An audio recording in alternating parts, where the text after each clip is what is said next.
Hello students, आज हम बात करेंगे 12th कॉमर्स के सब्जेक्ट अकाउंट्स की, जिसमें हम जो चैप्टर कर रहे हैं वो चैप्टर है फंडामेंटल ऑफ पार्टनरशिप फर्म का। आज हम फंडामेंटल ऑफ पार्टनरशिप फर्म के जिस न्यूमेरिकल क्वेश्चन को आपके साथ डिस्कस करेंगे वो होगा क्वेश्चन नंबर 1। तो सभी क्वेश्चन नंबर 1 पर फोकस कीजिए, जिसमें कहा गया है कि एक्स और वाई 2 पार्टनर्स है जिनका प्रॉफिट और लॉस रेशो दिया गया है 2:1 और उनके नीचे ट्रायल बैलेंस दे रखी है। आपको याद होगा 11th कॉमर्स में 11th क्लास में हमने अकाउंट पढ़ाया था, उसमें आपको ट्रेडिंग अकाउंट, P&L और बैलेंस शीट बनवाई थी, याद आ गया। बस उसमें P&L के बाद एक और नया अकाउंट बनाएंगे, इसमें वो होगा P&L एप्रोप्रिएशन अकाउंट। तो इसमें ये आपको ट्रायल बैलेंस दी गई है, जिसमें एक्स की कैपिटल दे रखी है, वाई की कैपिटल दे रखी है, एक्स की ड्रॉइंग दे रखी है, वाई की ड्रॉइंग दे रखी है, स्टॉक दे रखा है, purchase, sales, debtors, creditors, building, cash in hand, bank overdraft, salary to staff, rent, advertisement expenditure, travelling expenses. आपसे कहा गया यू आर रिक्वायर्ड टू, आपसे कहा गया कि आपको, भाई सभी क्वेश्चन फोकस कर रहे हैं, आपसे कहा गया कि आपको P&L अकाउंट तैयार करना है। एक तो आपको P&L अकाउंट तैयार करना है और एक आपको P&L एप्रोप्रिएशन अकाउंट तैयार करना है और यहाँ पर आपको बैलेंस शीट तैयार करनी है। नीचे आपको एडजस्टमेंट दिए गए हैं। पहला स्टॉक दिया गया है 31 मार्च में, ये आपका क्लोजिंग स्टॉक है, ये आपका क्या है। और एडजस्टमेंट याद होंगे 2 जगह पर आते हैं, तो ये क्लोजिंग स्टॉक है। उसके बाद बिल्डिंग पर डेप्रिसिएशन दिया गया है, आउटस्टैंडिंग रेंट दिया गया है, पार्टनर को आईओसी दिया गया है, याद आ गया आईओसी, P&L एप्रोप्रिएशन अकाउंट के 2 साइड में, और एक्स को सैलरी दी जाती है P&L एप्रोप्रिएशन के 2 साइड में।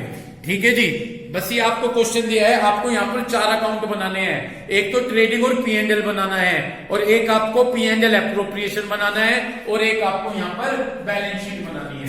इतनी बात क्लियर हो गई। अब आप देखिएगा मुझे क्वेश्चन करते हुए। सबसे पहले मैंने लिखा क्वेश्चन नंबर 1, यहाँ पर मैंने लिखा ट्रेडिंग एंड P&L अकाउंट। तो सबसे पहले तो मैं ट्रेडिंग और P&L अकाउंट बनाऊंगा, ट्रेडिंग एंड P&L अकाउंट। ये मेरा फॉर्मेट हो गया पर्टिकुलर अमाउंट और पर्टिकुलर अमाउंट। ये तो मेरा हो गया कौन सा अकाउंट, ट्रेडिंग और P&L।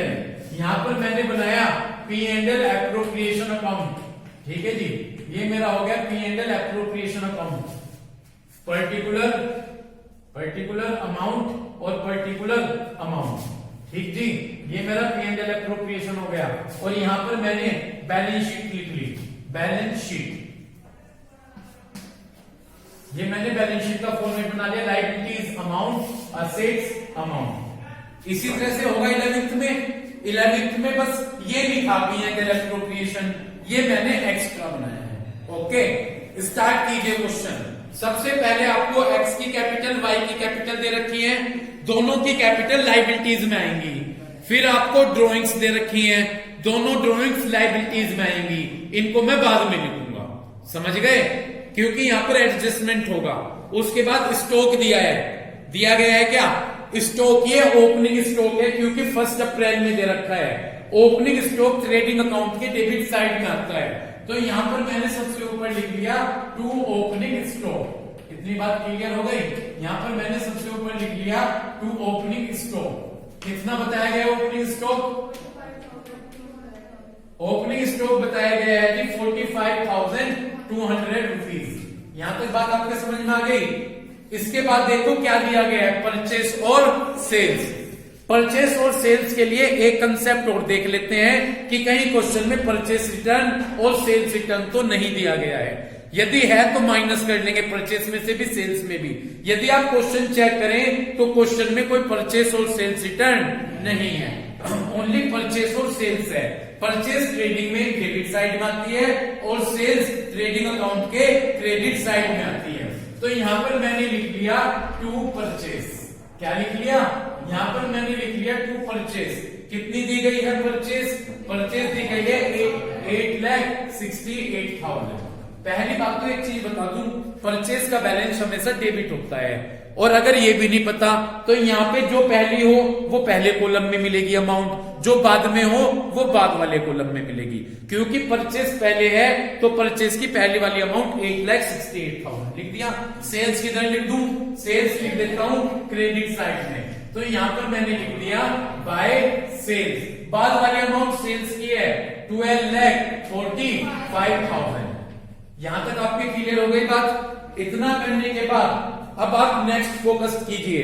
नेक्स्ट में क्या दिया गया है, डेटर्स और क्रेडिटर्स।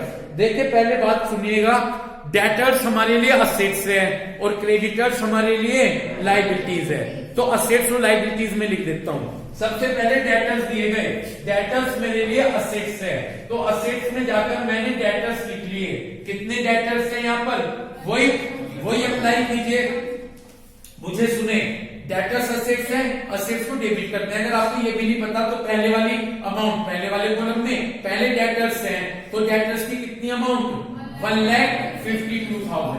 तो डेटर्स मैंने लिख दिए, यहाँ पर असेट्स में 1,52,000। और यहाँ पर सबकी दोनों की एडजस्टमेंट होगी कैपिटल, तो यहाँ पर मैंने स्पेस छोड़ के यहाँ पर मैंने नीचे लिख दिया क्रेडिटर्स।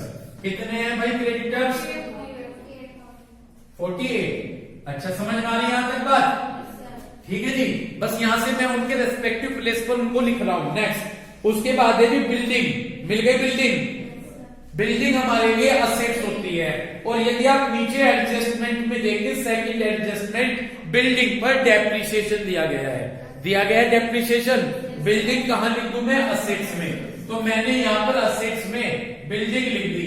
बिल्डिंग कितने की है, 6 लाख रुपीस की। मैंने उसमें से माइनस कर दिया डेप्रिसिएशन। क्या रेट है डेप्रिसिएशन का, 10%। तो इस 6 लाख का 10% अगर कैलकुलेट करूंगा तो 60,000 आ जाएंगे, और 6 लाख में से 60 माइनस किए तो बाहर बच गए 4 लाख, तो 5,40,000। समझ गए। दूसरी जगह पर ये डेप्रिसिएशन आएगा, क्योंकि एडजस्टमेंट दो जगह पर आएंगे, तो दूसरी जगह ये एडजस्टमेंट आएगा P&L अकाउंट के डेबिट साइड में। तो मैं यहाँ पर P&L अकाउंट के डेबिट साइड में जाकर लिख देता हूं टू साइड में आएगा, to depreciation on building, to depreciation on building. कितना है डेप्रिसिएशन बिल्डिंग पर, 60,000। समझ में आ रही बात। 11th में भी सारे का रखे हैं आपने, ठीक है जी। नेक्स्ट आगे चलिएगा।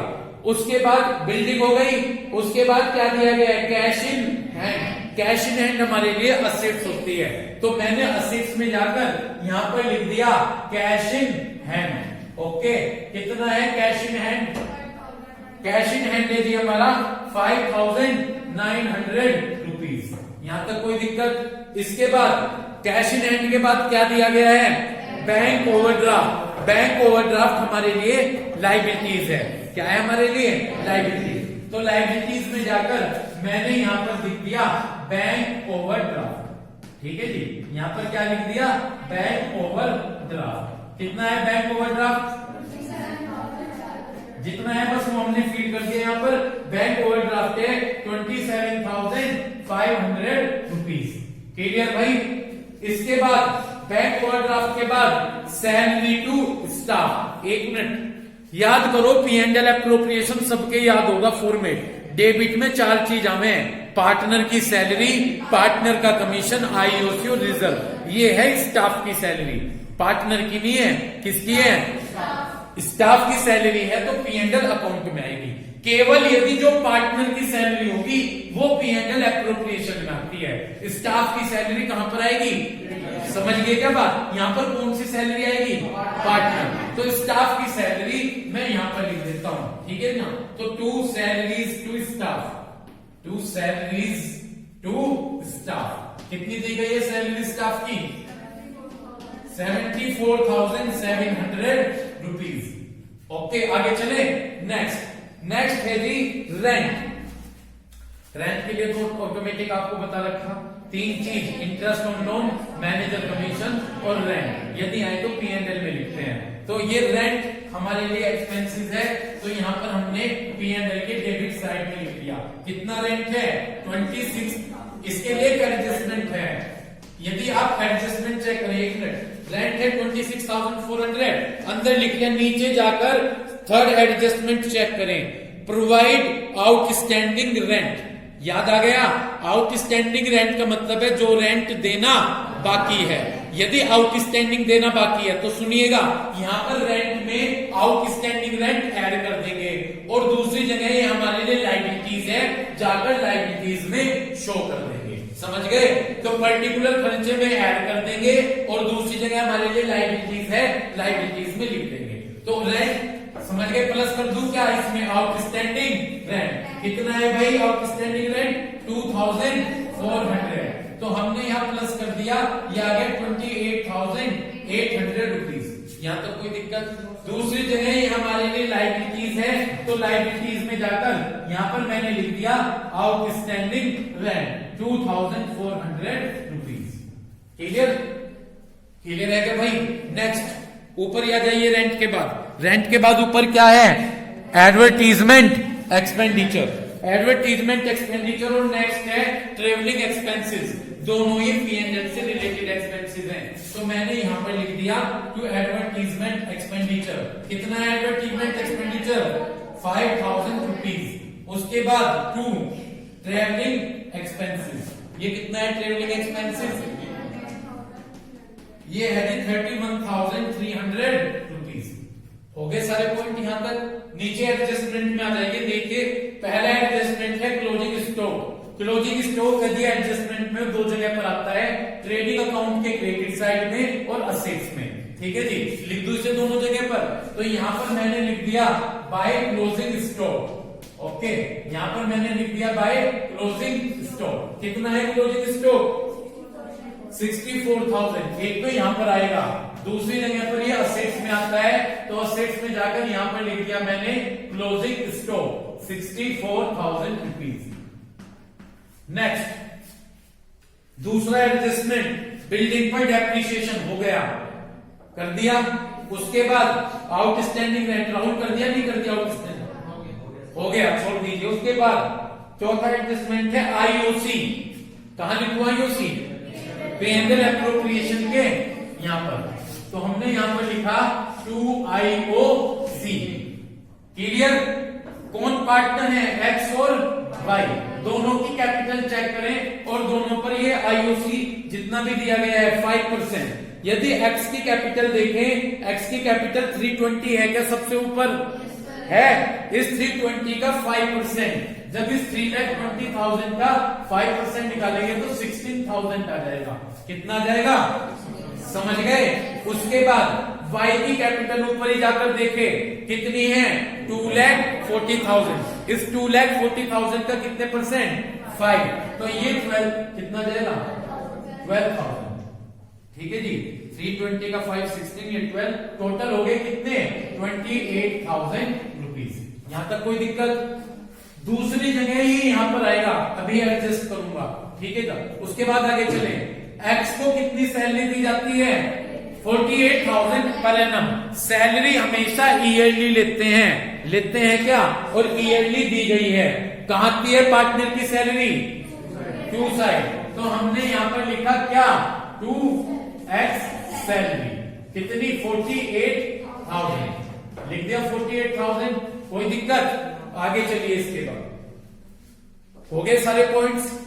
अब देखिएगा, सारे पॉइंट्स कंसीडर करने के बाद पहले मैं यहां तक की कैलकुलेशन कर लेता हूं, फिर मैं आगे आपको समझाऊंगा। क्योंकि मेरी बात सुनिएगा, यहां पर जब मैं कैपिटल लिखूंगा, कैपिटल में आईओसी ऐड करेंगे, जो भी पार्टनर के लिए इनकम है, जैसे कि आईओसी, एक्स की सैलरी, और जो यहां से प्रॉफिट आएगा वो यहां पर एक्स की कैपिटल में ऐड करेंगे और उसमें से जो ड्रॉइंग है वो माइनस करेंगे।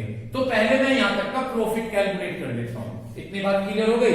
फिर आगे हम चलेंगे। कैलकुलेशन मैंने की हुई है, उस कैलकुलेशन को मैं सीधा यहां से करता चलता हूं। ठीक है भाई? तो अब हम यहां से सबसे पहले काम करते हैं, ट्रेडिंग अकाउंट पर फोकस करते हैं। जब हम ट्रेडिंग अकाउंट पे आएंगे, याद करो ट्रेडिंग अकाउंट में या तो ग्रोस प्रॉफिट मिलता है या ग्रोस लॉस मिलता है। ग्रोस प्रॉफिट तब मिलेगा जब इधर का क्रेडिट साइड का टोटल ज्यादा होगा। अगर इधर का टोटल ज्यादा है तो यहां पर ग्रोस प्रॉफिट बचेगा, और अगर डेबिट साइड का यहां का टोटल ज्यादा है तो यहां ग्रोस लॉस बचेगा। इस क्वेश्चन में इधर का टोटल ज्यादा है तो यहां पर क्या बचेगा? To gross profit. क्या बचेगा जी? To gross profit carried down. ठीक है ना? अब देखिए मैं टोटल लगा देता हूं। जब मैं टोटल लगाऊंगा, इन दोनों को प्लस कर दूंगा तो इन दोनों को प्लस करके आ जाएगा 13,09,000 रुपीज। कितना है? 13,09,000 रुपीज। इस 13,09,000 में से मैंने ये दोनों माइनस कर दिए तो मेरा ग्रोस प्रॉफिट बचेगा 3,95,800 रुपीज। कितना बच गया? 3,95,800 रुपीज। समझ गए? इसके बाद अब ये P&L है। P&L से हमें पता चलता है कि नेट प्रॉफिट बचा या नेट लॉस। सबसे पहले जो ग्रोस प्रॉफिट इधर है इसको हम इधर आगे लेकर आएंगे by gross profit brought down, और हम इधर लेकर आए 3,95,800 रुपीज। क्लियर? समझ गए? अब इससे क्या पता चलेगा कि नेट प्रॉफिट बचा है या नेट लॉस। यदि क्रेडिट साइड का टोटल ज्यादा है तो यहाँ पर नेट प्रॉफिट बचेगा, और यदि डेबिट साइड का टोटल ज्यादा है तो नेट लॉस बचेगा। लेकिन इधर का टोटल ज्यादा होगा तो यहाँ पर बचेगा to net profit transfer to P&L appropriation account. To net profit transfer to P&L appropriation account. ठीक है जी, ये हमने अब इसका टोटल लगा दिया। ठीक है भाई, किधर का टोटल ज्यादा है इसमें? क्रेडिट साइड का। तो जब मैंने टोटल लगाया ये आ गया 3,95,800। तो मैंने यहां पर भी लिखा 3,95,800। इसमें से ये सब माइनस करूंगा तो यहां पर नेट प्रॉफिट बचेगा 1,96,000 रुपीज। पहले मुझे यहां तक पता है, यहां तक क्लियर हो गया क्या? इस नेट प्रॉफिट को अब हम कैरी करेंगे कहां पर? ये नेट प्रॉफिट बचा, इसे हम P&L एप्रोप्रिएशन में लेकर आएंगे। तो हमने यहां पर लिखा बाय P&L अकाउंट। ऐसे तो लेके जाते हो, P&L बिल बनता है जब कभी रेंट आ जाता है तो हम प्रॉफिट लिखते हैं, एप्रोप्रिएशन में लेकर जा रहे हैं। तो बाय P&L अकाउंट 1,96,000 रुपीज। इतनी बात क्लियर होगी? अब इस 196 ये आ गया, ये हमेशा प्रॉफिट में से ही दिए जाते हैं। इधर का ही टोटल ज्यादा है तो इधर क्या बचेगा? प्रॉफिट। क्या बचेगा? प्रॉफिट। और वो प्रॉफिट हम किस में डिस्ट्रीब्यूट करेंगे? वो प्रॉफिट हम डिस्ट्रीब्यूट करेंगे अपने पार्टनर्स में, एक्स और वाई में।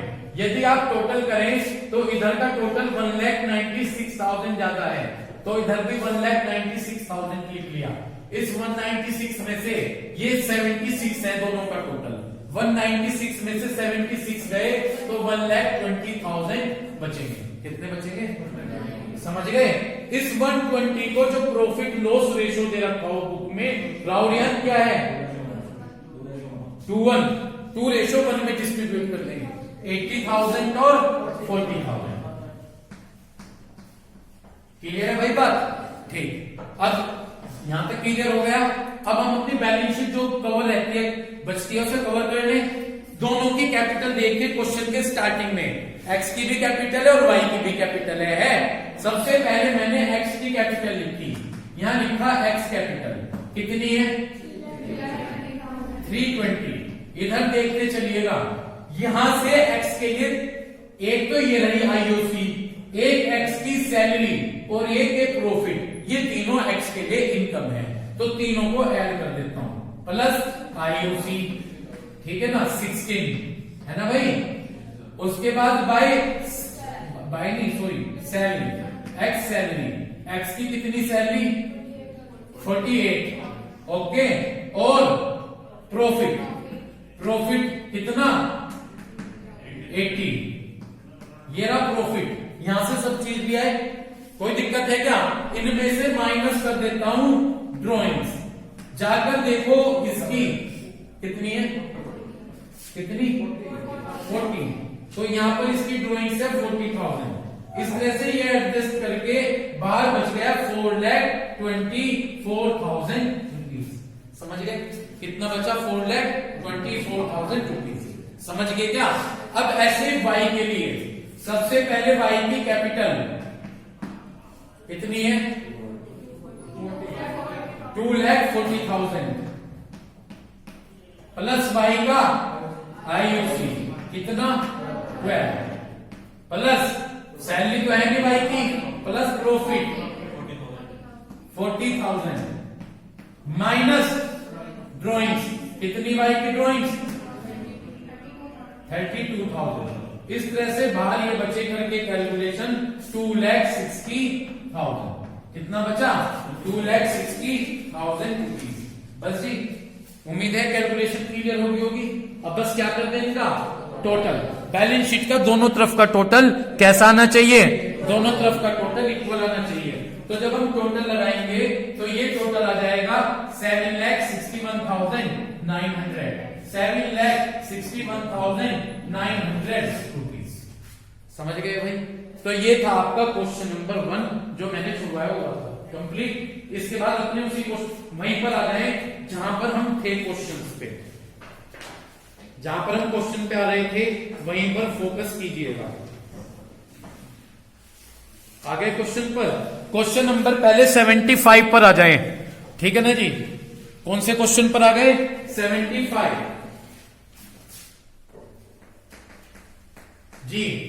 पढ़िएगा, एक्स और वाई दो पार्टनर हैं जिनका प्रॉफिट और लॉस रेशो क्या है? 2:1। 1 अप्रैल में उन्होंने जेड को एडमिट किया 1/4 शेयर के लिए।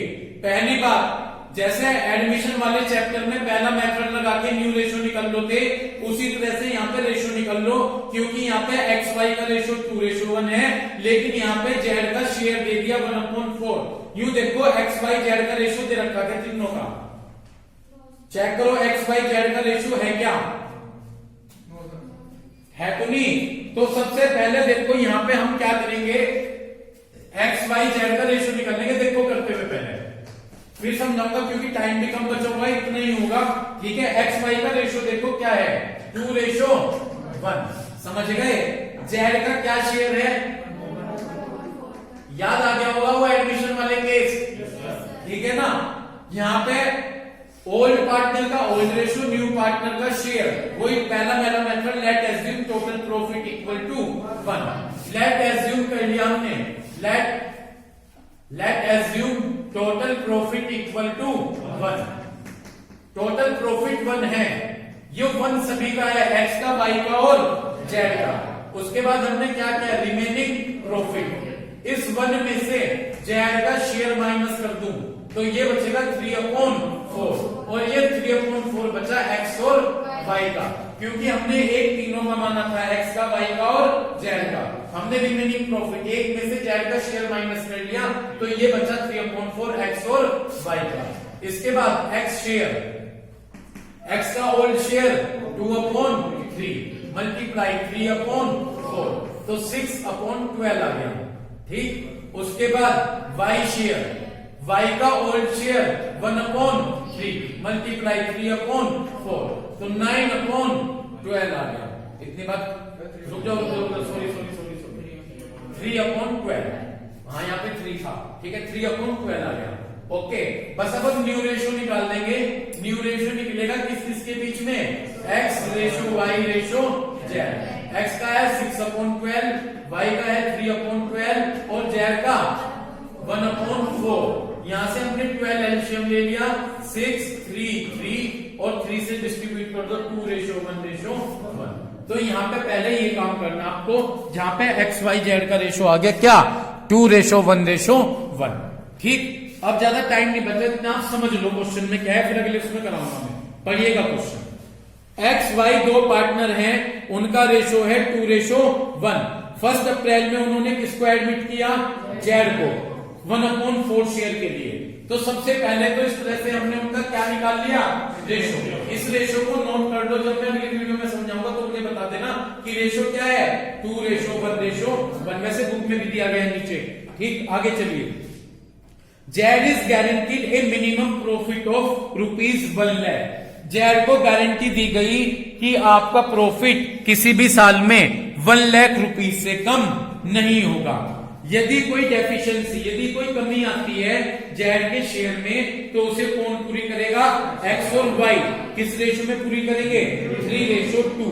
और लॉस हुआ है 31 मार्च 2015 में 1,20,000 रुपीज का। अंडरलाइन कर लो लॉस के नीचे। ये पहला केस आया। अब तक तो क्वेश्चन में आपको प्रॉफिट देते थे कि इतना प्रॉफिट हुआ, इसमें आपको क्या दे दिया गया? लॉस, कि आपको लॉस हुआ है 1,20,000 रुपीज का। आपको नेसेसरी एंट्री करनी है, यानी आपसे क्वेश्चन में क्या कहा गया? एंट्री करने के लिए कहा गया।